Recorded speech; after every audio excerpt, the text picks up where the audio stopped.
Well, that gives the next speaker then that much more time to elaborate, and you can throw in a puppet show if you'd like to at the end, sing, dance. The next talk was pulled together by three very intelligent women: Allison Reger, who's our analyst on the Willamette National Forest, Lisa Helmig, who's our forest silviculturist, and Jane Kertis, who's the ecologist on the Willamette and the Siuslaw. And they've been working literally for months to try to integrate several different tools to give you an example of how you might analyze and evaluate a landscape and figure out some outcomes. So Lisa is the one that's going to give that presentation. So help me welcome Lisa Helmig.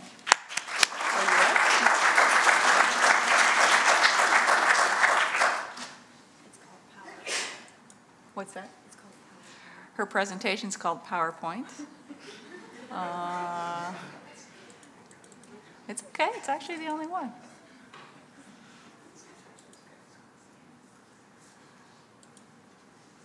There you go. So take your time. Thank you.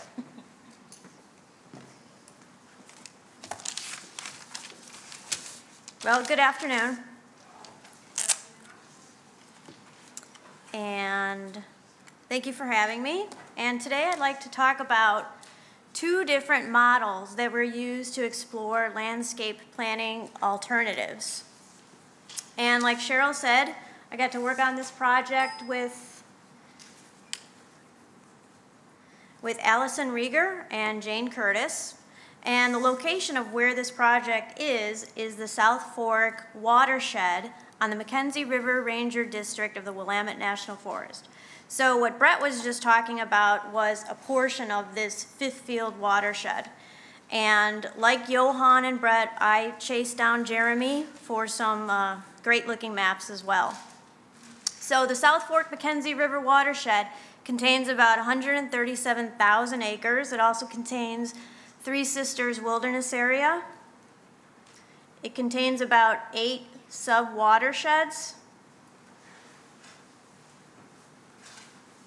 Okay, so some of the project goals that I'd like to describe to you were, we had a couple project goals. One was to develop a serial distribution in a fifth field watershed, and also to demonstrate a process to evaluate and compare different alternatives over time and space. And we wanted to do this because we wanted to be able to spatially communicate alternative scenarios and provide rationale for vegetation management prescriptions. Some of the questions that we had for this project include: what is the serial distribution based on the historical reference condition, meaning no fire suppression? So if we were to look at the serial distribution on the landscape today, walked away, did absolutely nothing, and did no fire suppression, what would that look like, and what would be the trend over time? Another question was, what is the current condition related to fire and serial stages under our current management scheme? So what does it look like under current fire suppression? And then lastly, can we maintain a range of serial conditions within the historical range of the watershed? And when I'm talking about the serial stages, we emphasized our management for this project on the early serial and the late serial, and decided to passively observe what was happening in the mid-serial class. The two models that we used were PATH and ST-SIM. They're state and transition models. PATH is the non-spatial model, and if some of you have heard of VDDT, it was formerly known as that, and ST-SIM was formerly known as TELSA. So I'm going to describe PATH a little bit. Like I said, it's a state and transition model, and a state is the compositional and structural characteristics of the vegetation. And the transition is the driver that directs the speed or how a state proceeds through time. So the first picture I have up there on the top is a state, and it's describing giant trees, closed canopy, multi-layered. And the lower picture is a transition, a stand replacing wildfire. Okay, so this is the model for Western Hemlock Intermediate in Path. And half of you might be looking at this and thinking it's absolutely horrifying to look at. And the other half might be thinking it looks really cool. Jane Kertis refers to it as the circuit board. And so I'm going to break it down a little bit so it's not so intimidating or non-understandable. The model is read from left to right, and that indicates the time. So the left side is young, and the right side is older. And the rows kind of describe the canopy covers. So for example, the upper left-hand box, it says DF, GFP 1 to 10. That's telling me that state is Douglas fir, grass forb, post-disturbance, and it stays in that state for 10 years. On the other side of the model, the lower right-hand box, that state is telling me it's Douglas fir, giant, closed canopy, multi-layered, and it stays in that state for several hundred years. So here's a picture that illustrates that. If we were to look at that first box on the previous slide, this is what I'm talking about. So this is where having a picture helps you make the connection in the model with the landscape. This is a grass forb post-disturbance stand. And it got that way through a probabilistic transition, which was a stand replacing wildfire. So it might have come from the Douglas fir large, moderate canopy closure, multi-layer stand that might have been 100 years old, and it experienced a stand replacing wildfire and went back to the grass forb post-disturbance stage.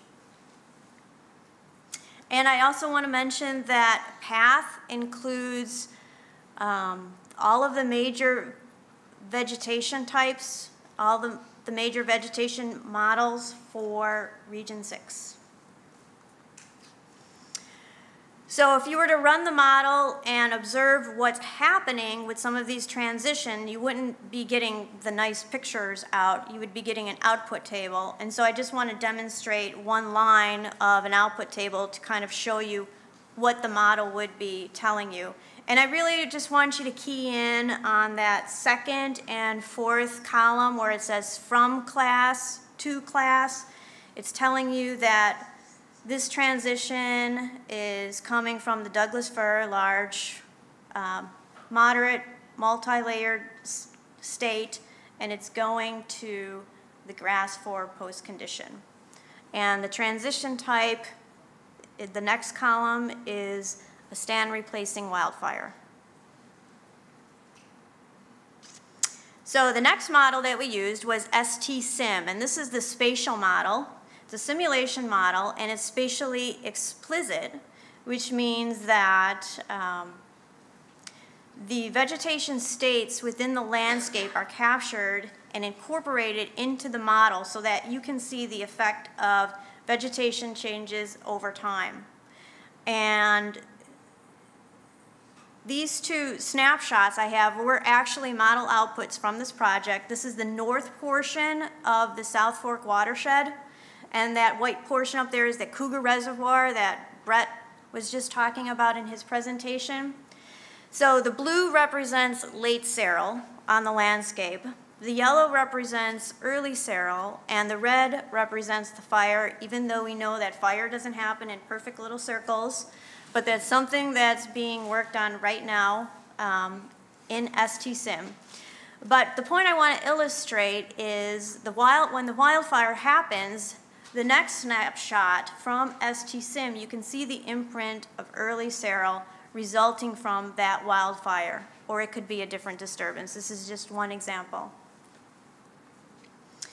So we have 5 main steps of our analysis process that I'm going to walk through.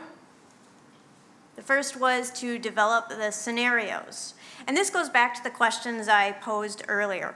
What is the current condition and trends over time related to the historical fire regime, the current fire regime, and how would active management play a role in developing a seral distribution within the historical range of the watershed? And for those of you who are in planning and like to think of scenarios in terms of your management or no management alternatives, this is another way of looking at it. We really had two versions of a no management scenario and then one management scenario. Our second step was to develop our desired future condition. And to do this, we characterized the vegetation data using land fire rapid assessment vegetation models to determine the potential vegetation type, or PVT. These models were developed in 2004 and 2005, and it gives information about the biophysical setting, and it also gives information about the seral distribution for that PVT.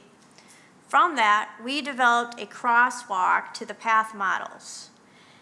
And then, in addition to that, we wanted to recognize that there was a range that could happen on the landscape, that it just wasn't one particular number that was early seral or one particular number that was late seral. We wanted to recognize that there was a range. So this is what it looks like. For the early seral range, the top box there is just an illustration of the land fire models and how the seral distributions are characterized. There's 5 categories, A through E. And then the bottom table kind of represents our crosswalk. You really just need to key in on that last column where it says early seral range by PVT or vegetation type. And overall, you can see that we came up with ranges between 2.5% to 22%. We arbitrarily decided to set our range 50% on either side of what the land fire models were telling us.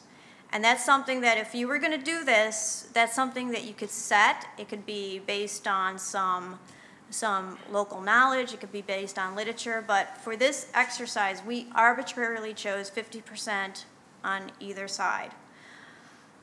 Then we also weighted it across the landscape depending on depending on the PVT and the distribution on the landscape. And overall, for our South Fork watershed, our range was 6 to 18% early seral. And then we did something similar for the late seral. And the late seral is characterized by the E and the D. And you can see that the range, depending on what PVT or vegetation type you're in, ranged from 31% to 100%.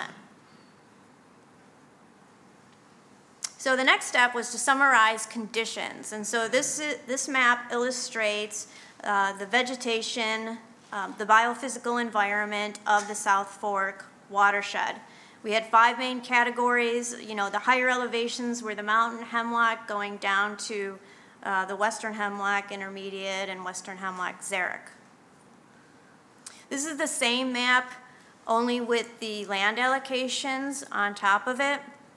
And you can see that wilderness was our largest land allocation in this fifth field watershed. We also had a little bit of LSR in the northern portion there. And then this was matrix and AMA.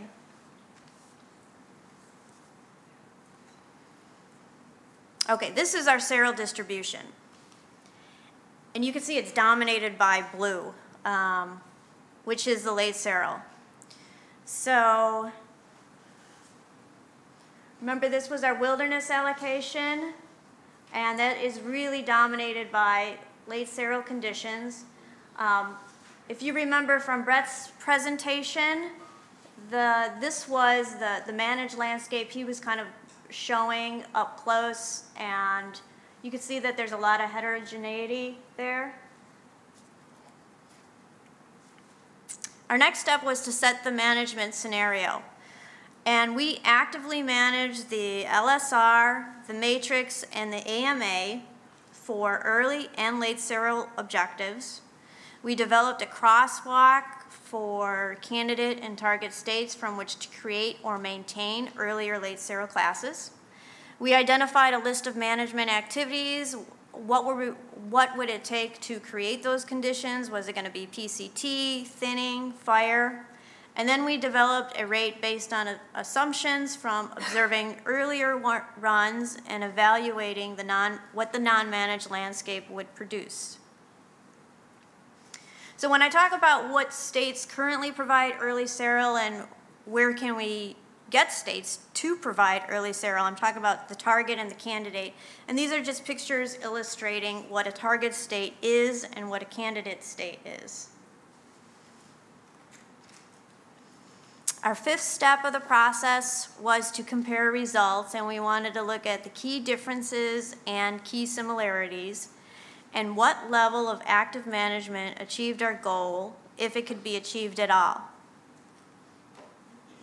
And when we compared results, we wanted to compare it against our early seral range for the watershed, which was 6 to 18%. We wanted to see what natural processes would produce. And then we also wanted to compare it to the number of acres that were typically managed each decade on the Mackenzie River Ranger districts, which was approximately 5,500. For the past 10 years, that's about how many acres they've managed. The 10 years prior to that, it was close to that number. And the 10 years prior to that, it was about 18,000 acres. And this graph represents a tracking tool that you can get from PATH and the model. It gives you, you can find out by acres over time, you can look at where are your harvests coming from to reach your goal. So the upper blue line indicates that it was a partial harvest coming from large states. So it might have been stands with like a 15-inch diameter or a 20-inch diameter. We also had some partial harvest coming from small states, pole or small size stands. And then how many acres of regeneration harvest over time did we have in this model? We ran the model for 160 years. I want to take a moment to describe this graph because the next slide is going to compare the three scenarios or the three questions that I talked about earlier using this graph. And so I just want to take a moment to describe it. It's a proportion graph. So the y-axis here is the proportion, the percentage of that seral stage on the landscape. And the x-axis represents the decades. So we ran it for 160 years. There's 16 decades there. So this is the proportion right now in year 10 of late seral. The green here, this represents the mid-seral. And then the yellow and the orange represent the early seral. The reason why I've got two categories there for early seral is because we were characterizing early seral in a couple different ways. It was the early seral snag component that you get after a disturbance like wildfire, and it's also that shrub herb component. We also recognize that down wood is a component of early seral, but it wasn't something that we tracked over time. So if you look at this, over time, as the model ran for 160 years, the late seral increased, the mid-seral decreased, but the early seral increased. So here's the results for those three scenarios. And even before you look at the labels and see which one is which, if you look at them closely and compare them, I think you'll see that the middle one, the middle one here is really quite different than the other two. And it is really a lot more dominated by mid-seral, and it does so in a rather quickly time period. This might be like decade, 50 or 60. And it gets dominated by late seral, and it just evens out and stays in that condition. This up here is our historical fire regime. This is the scenario where you walk away from the landscape and do nothing. You suppress no fires. And this was our scenario for active management for early seral and late seral. So the active management scenario lies somewhere between this current fire regime and the historical fire regime. And to break it down closely so you can see what's happening in the early seral, I've got this table, and it describes the 3 scenarios and the early seral components and what's happening with the range over time, over the 160 years. And the scenario with no fire suppression, the early seral ranges from 2 to 14% in the watershed over the 160 years. The fire suppression scenario, no management, it ranges from 2 to 7. And our active management scenario ranges from 3 to 11%. And so you can see we're within our established desired range that we set. So that was a high five for the team at that moment. And then we felt pretty good about that arbitrarily choosing that 50% range because it was still close to what we were seeing in the scenario without fire suppression.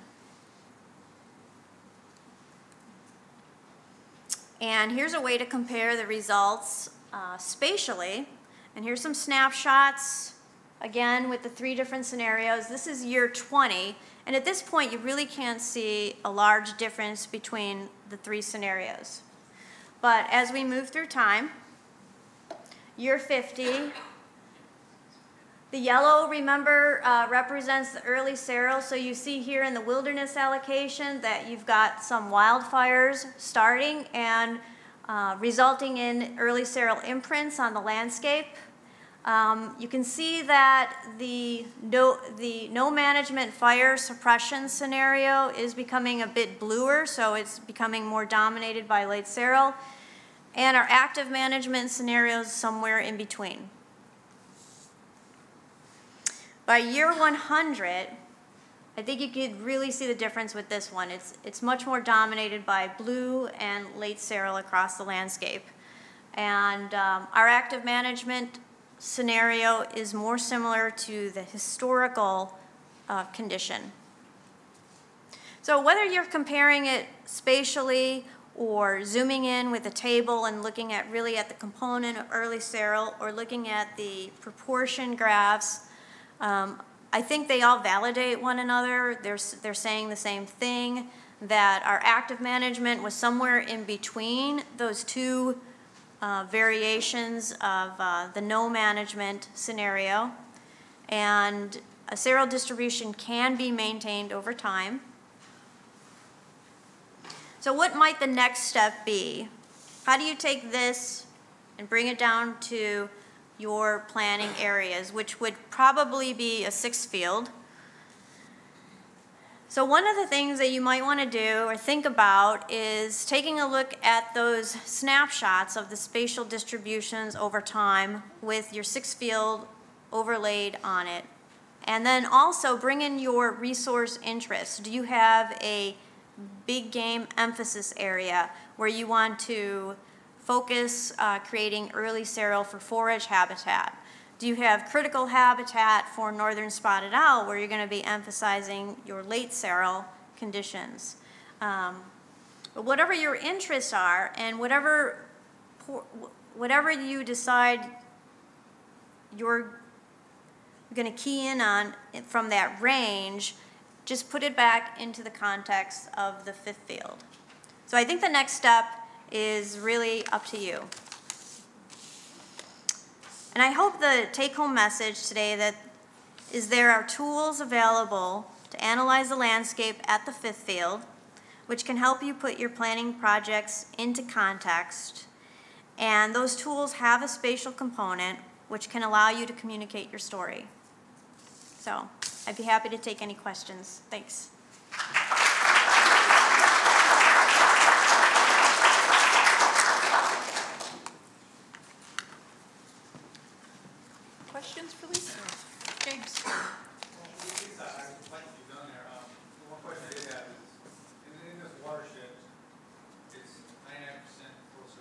Yes. There is a piece that's private. I noticed from your spatial models, they show those growing up at the same rate into late cereal, just like with Forest Service. Is that a optimistic assumption that it's going to get that old? Repeat the question. So the question was that there's a portion of the watershed that is not Forest Service and it's non-industrial forest land, and it was growing along with our landscape scenario. Is it? Well, it is industrial now. Yeah. It's bare soil right now. James, when I was doing that, I basically just ignored the private land. Okay. It got no attention involved. See what else is it. Okay. Sometimes it didn't, so it kind of, she rated out pretty good there. So, let's just be looking at that. So, okay, I'll just repeat what Allison said, that when Allison was running the model, she was just ignoring what was happening in the private. And we ignored it in our results and when we were compiling our acreages and percentages and our analysis runs. We just ignored that portion. But, yes, you have a good eye because there were things happening in that area. But I think it does bring up that you could have a different successional pathway in the private lands. Well, that was my question was, did that skew your results if you kept that in? And for this exercise, probably not too much since the private land only occupied a very small portion. So repeat what they're saying. But for instance, in the Cool Soda project, it could play a much bigger role because there's much more private land.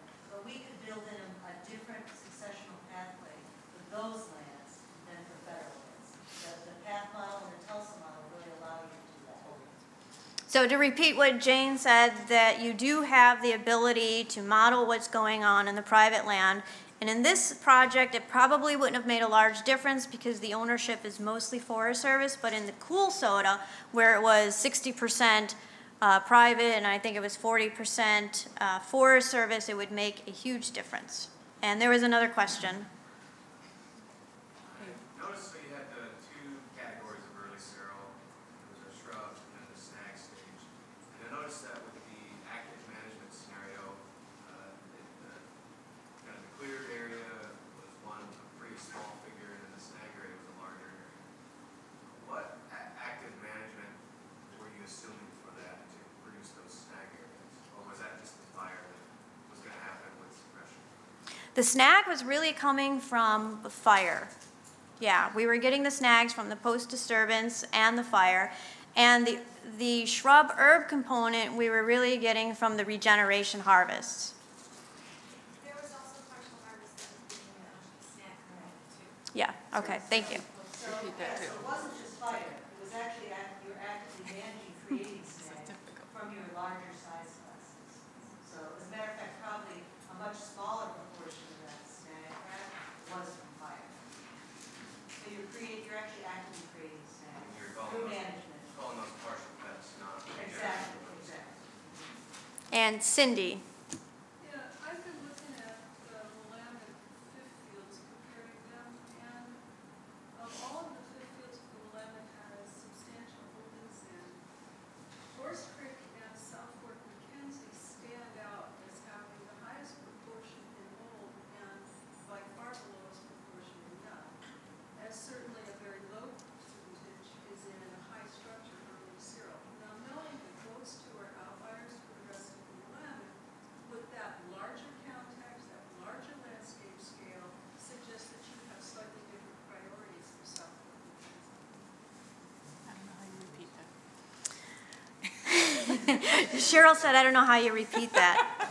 What Cindy was saying is the South Fork is really unique, and she's right. It is a really unique watershed. The 1994 watershed analysis said that the most precious resource in this watershed is the Mackenzie River, and this watershed also contains the best example of unmanaged landscape from the crest of the Cascades down to the lower elevations, and it's because of that wilderness allocation.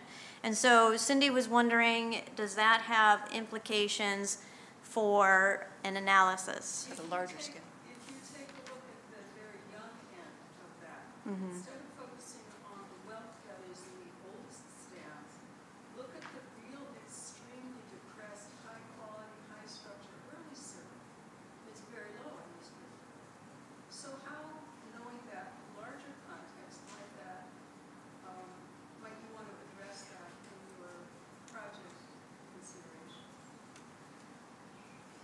Well, I think that is an important point, that there is very little early seral in this watershed, and the early seral represents such a biologically rich environment. And so if you were to do an analysis in this watershed, I think that would be an important resource concern. And you might want to change your range a little bit. You might want to decide to not just arbitrarily choose 50% either way, or you might want to choose a higher percentage in a certain area. If I can add something, there's, I think, another piece you could look at in there is the number of fires that have been suppressed successfully over the last several decades. I think in the South Fork Mackenzie there was like 30 fires that had been successfully suppressed in the last 20 years. So if they had not been successfully suppressed and there was some distribution of size and the creation of early seral, you'd have a little bit different, you might think a little bit different about what that watershed could have looked like under some natural processes. So on one hand, you could say it should maybe all be an old growth preserve because there's so little early seral and let's just not create anymore. On the other hand, you might say, we've been putting a lot of them out and it probably is a resource that's missing, perhaps. Does that get at what your question is? Yeah, so I think that fire starts, those maps of those fire starts that we have successfully put out, if you were to do some modeling to look at what their potential spread might have been, if we hadn't put them out, I think that might add another piece of information to your decision matrix. I don't know that you guys didn't do that. You just had you didn't have time. Well, I mean, but we did look at, there was two variations of the no management. We had the one where we just walk away from the landscape to see what would happen and see what type of seral distribution we would get under that scenario. So I think we've touched on the subject, but more time you could explore this, a lot further. Wait, we have one question over here. You looked at two fire scenarios, one historic fire and one fire suppression, but there may be a third that you didn't look at. Was climate change could throw a curveball, and you might get more fire that you can't suppress than any of those alternatives, and you end up with a completely different distribution of seral conditions. Right. And so that plays into the next step, because the next step, if this was going to be done again, the questions that you ask could be different. It doesn't have to be the questions that we posed or talked about today. You can have different questions, different scenarios. Good point. So, knowing that you have that information about the fire suppression efforts, there's an economic piece to this that might be interesting. I was nervous to ask this question, but you opened the door, so I want to ask it. That if we think about the economics of fire suppression, you almost can think of another scenario, which is some hybrid between suppress all fires versus suppress fires in the urban interface, and think about the economics of how much would be saved and how much of those dollars then could go towards restoration as opposed to fire suppression. And could you, effectively protect the urban interface without necessarily going into the wilderness and suppressing fires in some of those other areas? Have you all thought about that interpretation of this? And I don't know if that's a misinterpretation or not.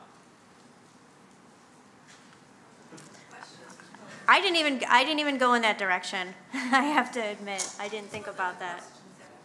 Yeah, there wasn't that kind of an economic analysis done. There is work being looked at reintroducing fire into our wilderness areas so that future suppression costs would be reduced. Right. So that might get at the kind of thing you're talking about. It would be like a hybrid of your two scenarios that were almost equivalent on the landscape with regards to the results in your graphs.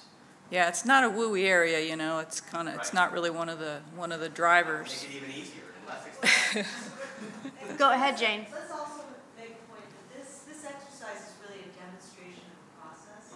I would take the results with a little bit of a grain of salt. Sure. If we were to really do this to answer some of these questions, I think we would have run many more iterations. We would have taken a much more careful look at what our fire frequencies and sizes of fires were, et cetera. So I would look at this presentation really more as a demonstration of the tool and what the tool could do for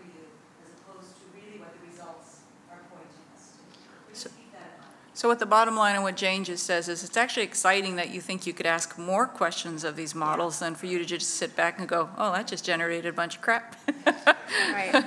So there's potential there to do a lot more scenario playing. There's a lot of potential. I really learned a lot about these models over the past couple months, and I think there's a great potential to use these models. And Allison was absolutely brilliant at running them. Okay. Yeah, maybe this is getting into something we'll cover tomorrow when we get into the actual model.